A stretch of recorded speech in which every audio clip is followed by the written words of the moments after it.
Hi ಎಲ್ರಿಗೂ ನಿಖಿಲ್ ನೇತ್ರ ಲಾಗ್ಸ್ಗೆ welcome.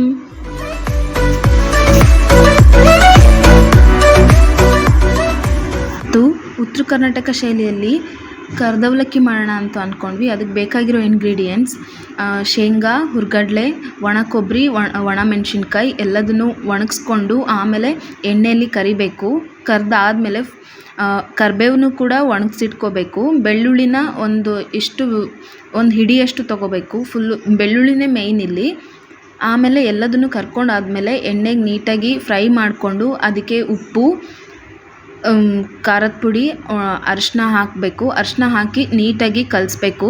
ಸ್ವಲ್ಪ ಹೊತ್ತು ಒಂದು 5 to 10 minutes ಚೆನ್ನಾಗಿ ತಿರುಗಿಸ್ತಾ ಇರಬೇಕು. ತಿರುಗಿಸಾದ್ಮೇಲೆ ಅದಕ್ಕೆ ಆರೋದಕ್ಕೆ ಬಿಡಬೇಕು ಫಸ್ಟ್.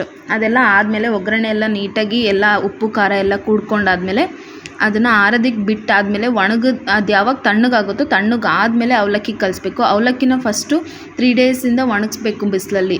ಇಲ್ಲಾಂದರೆ ಗಂಟಾಗುತ್ತೆ ಮತ್ತು ಕರುಮ್ ಅಂತ ಟೇಸ್ಟ್ ಬರಲ್ಲ. ಈ ವಿಡಿಯೋ ಇಷ್ಟ ಆಗಿದೆ ಲೈಕ್ ಮಾಡಿ, ಶೇರ್ ಮಾಡಿ, ಕಮೆಂಟ್ ಮಾಡಿ, ಹಾಗೆ ಸಬ್ಸ್ಕ್ರೈಬ್